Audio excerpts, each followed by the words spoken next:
एक गांव में एक आदमी शिवदयाल और उसकी पत्नी रहा करते थे। पत्नी का नाम था नर्मदा देवी। शिवदयाल के खेत बंजर पड़े हैं। घर में खेती करने वाला उसके सिवा और कोई नहीं था। वृद्ध होने कारण वह मजदूरी करता था। उसके पास एक रेड़ी थी, यानी हाथ का ठेला। वो उसमें लोगों का छोटा मोटा सामान ढोता था। उससे जो भी पैसे कमाता उसी से गुजारा करता। उसकी पत्नी नर्मदा देवी धार्मिक प्रवृत्ति की औरत थी। जब वो रोटी बनाती तो 2 रोटी शिव पार्वती के नाम से निकालती, 2 रोटी लक्ष्मी और विष्णु जी के नाम की निकालती और 1 रोटी ब्रह्मा जी के नाम की निकालकर गौ माता को खिलाती थी। तभी वो खुद खाती और अपने पति को भी देती थी। एक बार शिवदयाल ने देखा कि उसकी पत्नी देवताओं के नाम की रोटियां निकालकर गैया को खिलाती है। तब वह अपनी पत्नी से बोला,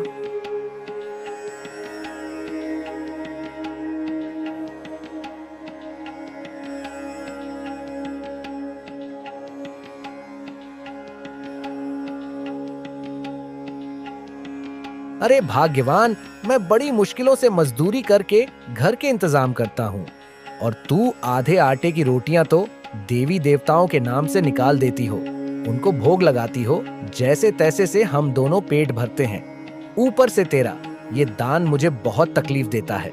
अरे मैं ठहरा मजदूर, इतनी कमाई कहाँ से लाऊंगा? यह सब तेरा व्यवहार कब तक सहन करूं?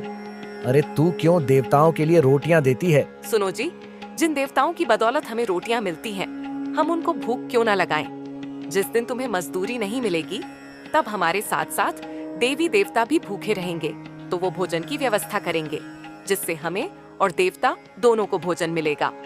आपको भी मजदूरी मिलेगी और हमारे सारे काम भगवान बनाएंगे। इसीलिए सुनो जी, तुम अपना काम करो और मुझे मेरा काम करने दो, इसी में हमारी भलाई है। तुम ठीक कहती हो नर्मदा। अच्छा ठीक है, और सुनो, शिव का ध्यान करते रहना। प्रभु आपकी रक्षा करें। मैं शिव का ध्यान करता रहूंगा।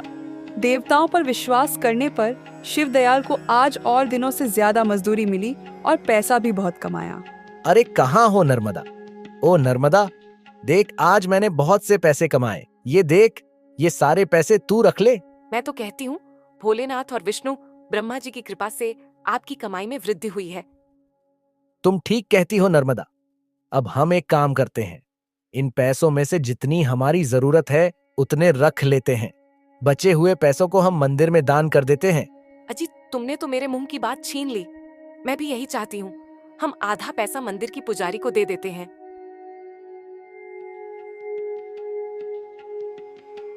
नर्मदा और शिवदयाल उन पैसों को मंदिर में दान कर देते हैं। दोनों पति पत्नी बहुत खुश रहते हैं। इसी तरह शिवदयाल मजदूरी करने जाता रहा। एक दिन शिवदयाल अचानक बीमार हो गया। डॉक्टर ने उसे 10 दिनों तक आराम करने की सलाह दी। तुम्हें बुखार के साथ साथ बहुत थकावट भी है। तुम्हें 10 दिन तक आराम करना होगा। डॉक्टर साहब, आप कैसे रोटी खाएंगे? भगवानों को कैसे भोग लगाएंगे? अब हमारा घर का गुजारा कैसे चलेगा? हे भोलेनाथ, रक्षा करो। इधर अपने भक्त शिव और नर्मदा देवी के दुख को देखकर शिव, विष्णु और ब्रह्मा जी आपस में विचार करते हैं और कहते हैं, विष्णु हरि और ब्रह्मदेव जी, हमारा भक्त शिव राम और गंगा बहुत संकट में है। हमें उनकी रक्षा करनी चाहिए ही।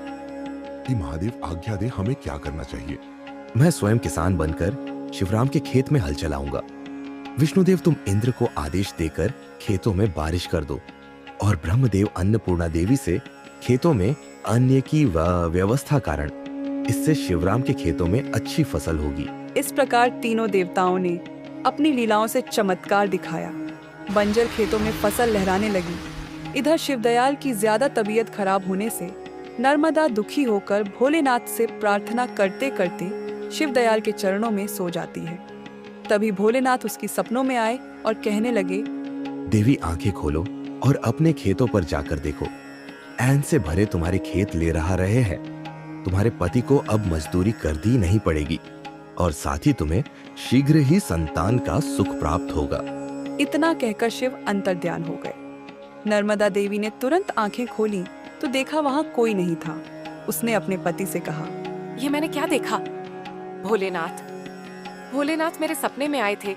सुनते हो जी, मैं जब सो गई थी तब भोलेनाथ मेरे सपने में आए थे और मुझसे कहा, तुम्हें अब मजदूरी करने की कोई जरूरत नहीं है, क्योंकि तुम्हारे खेतों में फसल लहरा रही है। शिवदयाल और नर्मदा देवी अपनी खेत पर जाकर देखते हैं कि बंजर खेत अन्न से भरे लहरा रहे हैं।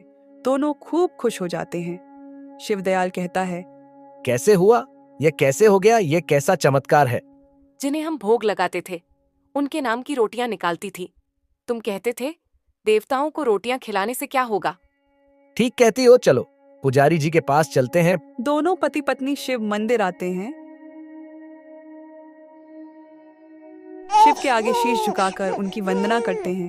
भोलेनाथ अपना चमत्कार दिखाते मंदिर का पुजारी एक मासूम बच्चे को गोद में लिए कहता है,